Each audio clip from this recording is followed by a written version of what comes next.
Chérif Cheikh Ahmed Tidiane Diop, bonsoir et merci. Nous recevons sur ce plateau Moubarak Lo, économiste et statisticien, conseiller du Premier ministre. Bonsoir, Monsieur Lo. Bonsoir Antoine.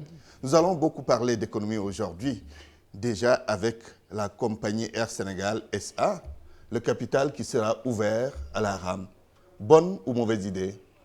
Bon, je pense que c'est une bonne idée parce que, vous savez, il y a le partenariat entre le Sénégal et le Maroc qui est très fort au niveau des chefs d'État, le roi Mohamed V, le président Macky Sall, mais également au niveau des peuples. Oui.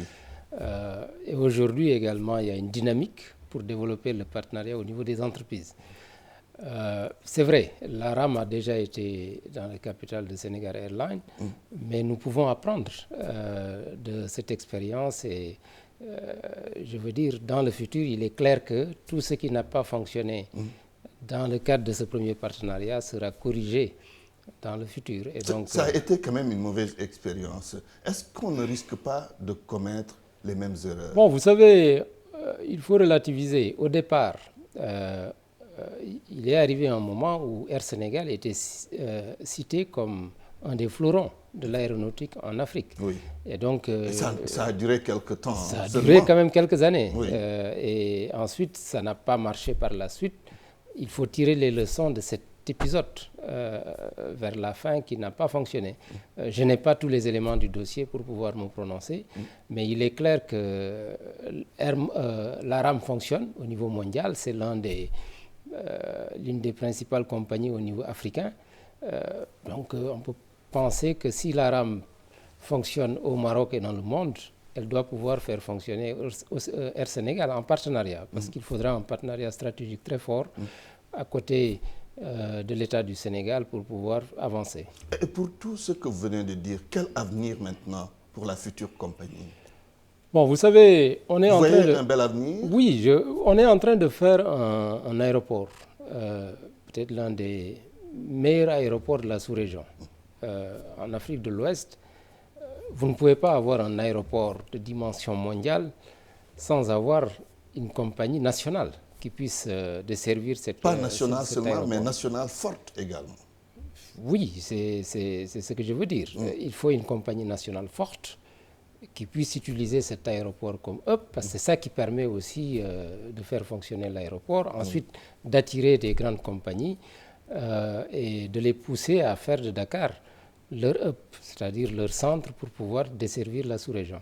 Au-delà de la RAM, à qui l'État doit ouvrir le capital de Air Sénégal SA?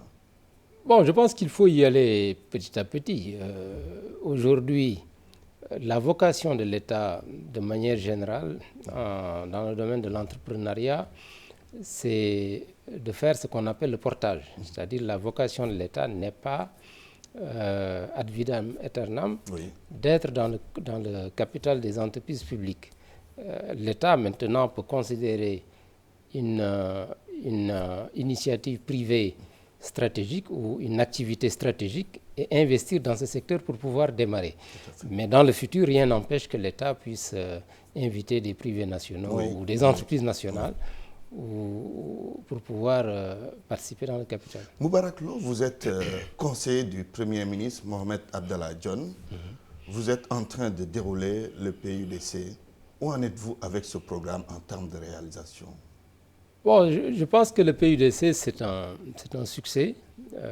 Déjà, alors qu'on vient de le démarrer? C'est un succès, je peux le dire. Et moi, quand je parle, je pèse mes mots. Ce matin, j'ai discuté avec le directeur du PUDC. Je ne savais même pas que je l'ai invité. Oui. Et ça marche très fort. Aujourd'hui, qu'est-ce qui a marché? Les pistes rurales fonctionnent. Aujourd'hui, il y a un programme de plus de 700 km de pistes et il y a un autre qui va être déroulé sur 2600 km de pistes au niveau rural. Oui.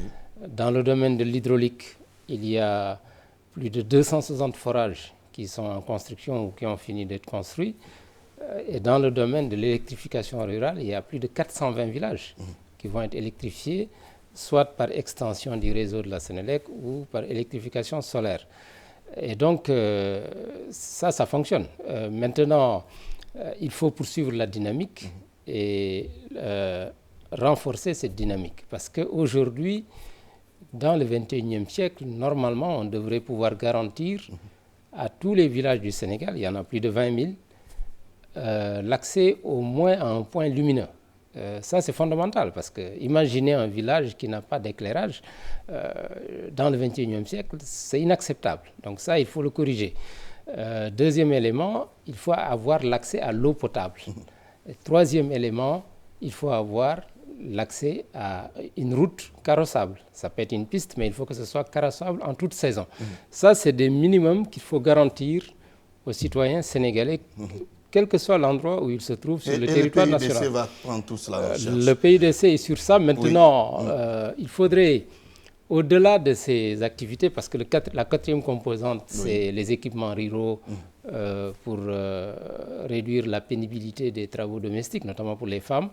Il faut renforcer maintenant le volet entrepreneuriat rural et voire même le volet emploi rural pour que le PUDC progressivement devienne un programme intégré qui puisse offrir aux villageois un package en termes d'accès aux infrastructures, mais également en termes de services. Très bien. PUDC, politique énergétique avec le mix énergie, autoroute à péage, train express régional, entre autres.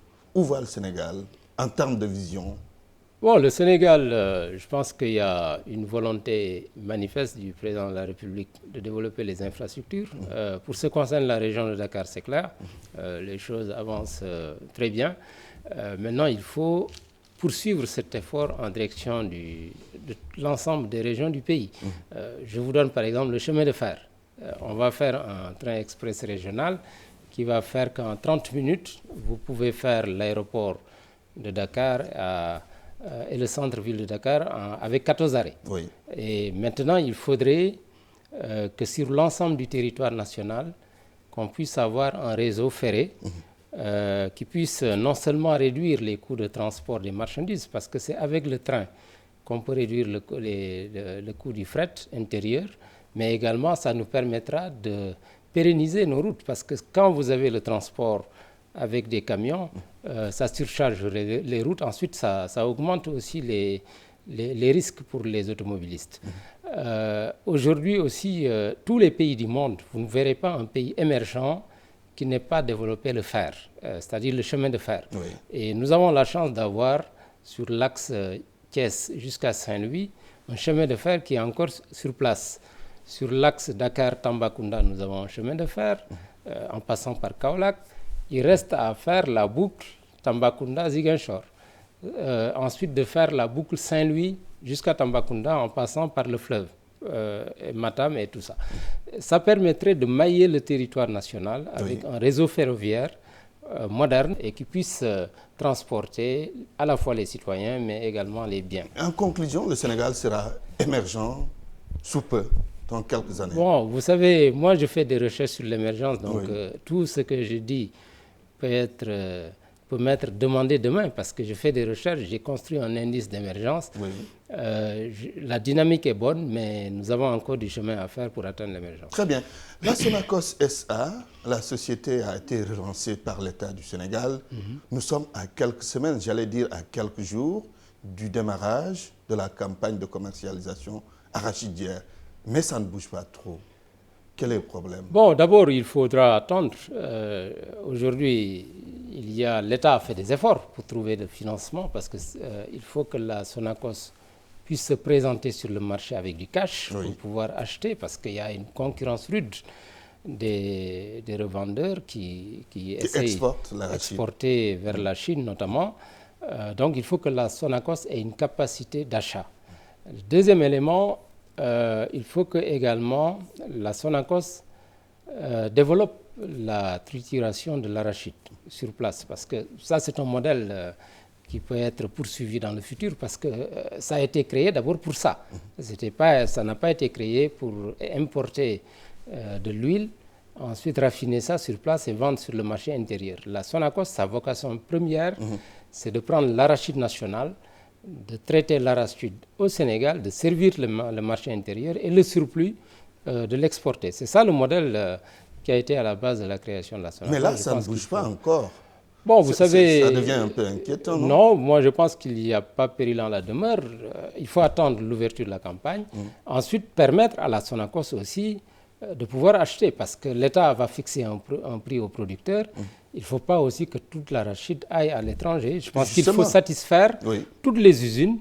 Avec il faut que l'État également, sans doute, réfléchisse à même une possibilité de régulation pour pouvoir garantir à la Sonacos l'accès à l'arachide produite au Sénégal. Justement, pour faire face à l'exportation, j'allais dire abusive, de l'arachide vers l'étranger, l'État a décidé de mettre une taxe de 40 francs CFA.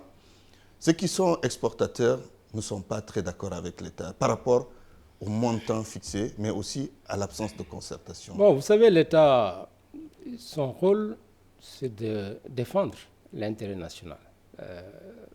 Un revendeur, il défend d'abord ses intérêts. Aujourd'hui, l'État subventionne le prix. Non seulement il subventionne les semences, mais même le prix aux producteurs, c'est un prix, disons, en tout cas proche des conditions du marché, mais l'État fait tout pour que le producteur puisse y trouver son compte. Oui.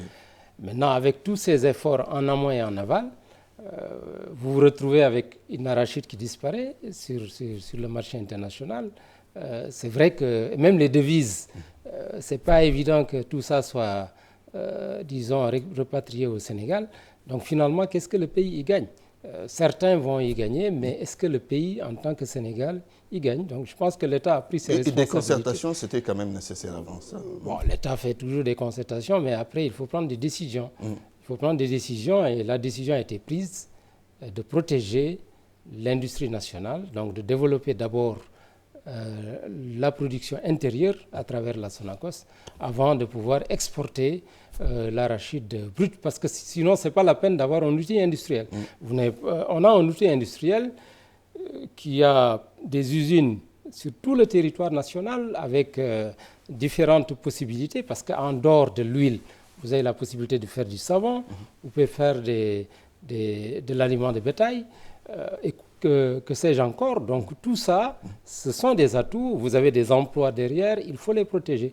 Aujourd'hui, toute la nation doit se lever pour soutenir la relance de la Sonacos et pousser la Sonacos à revenir à sa vocation initiale, qui est de transformer l'arachide du Sénégal. Parce que c'est la transformation structurelle, aujourd'hui, c'est le maître mot de l'émergence, parce qu'on parle d'émergence. Vous ne pouvez pas avoir d'émergence sans transformation. Tant qu'on continuera à exporter une arachide non transformée, ça va réduire nos performances dans les indices d'émergence. C'est la même chose pour le phosphate. Nous devons veiller aussi à ne pas exporter du phosphate non transformé.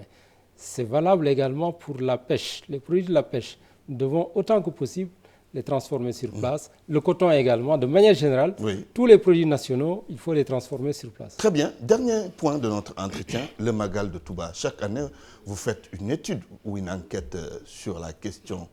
Vers quoi vous allez vous orienter cette année?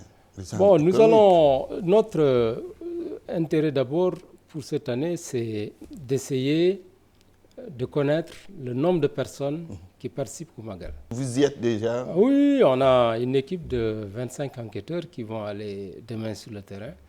Et donc nous aurons les résultats la semaine prochaine et nous allons les mettre à la disposition du comité d'organisation. Et quel est l'objet ou l'objectif de cette enquête? Bon, vous savez, c'est un événement majeur parce que c'est l'événement qui mobilise le plus de personnes au Sénégal. On parle de plus de 4 millions. Si vous prenez la population de Touba et sa région, plus ceux qui quittent les différentes régions du Sénégal, la région de Kaolack, Dakar, Louga, Saint-Louis, Ziguinchor, toutes les régions du pays. Tous ces gens-là, et même de l'extérieur, affluent à Touba. Et c'est dû à des opportunités économiques, entre autres. Bon, ce n'est pas l'aspect le plus important. Maintenant, c'est vrai que le Magal, c'est comme une foire. Tous les hommes d'affaires de Touba, mais également les entreprises du Sénégal, les entreprises d'alimentation, les entreprises de téléphonie, les entreprises dans le domaine des hydrocarbures, les sociétés de transport. Le Magal crée un pic de production pour ces organismes-là et ces institutions privées. Et donc, d'ailleurs, ça pousse à justifier qu'on puisse faire du Magal de Touba un jour férié, parce qu'il y a eu un débat énorme. De ça. Mais le Magal, au lieu de réduire l'activité économique, relance l'activité économique. Très bien. Voilà, donc je pense qu'il est important aussi dans la vie d'une nation de célébrer des figures nationales. Et Cheikh Ahmadou Bamba, c'est quand même une figure nationale qui n'appartient pas seulement à la communauté mouride. Moubarak Lo, merci. Merci beaucoup. Merci d'avoir accepté cette invitation. Je rappelle que vous êtes économiste statisticien, conseiller du Premier ministre Mohamed Abdallah Dionne. C'est fini ce soir, Chérif. Excellente soirée chez vous. Vous avez rendez-vous demain avec Mamadou Rakan.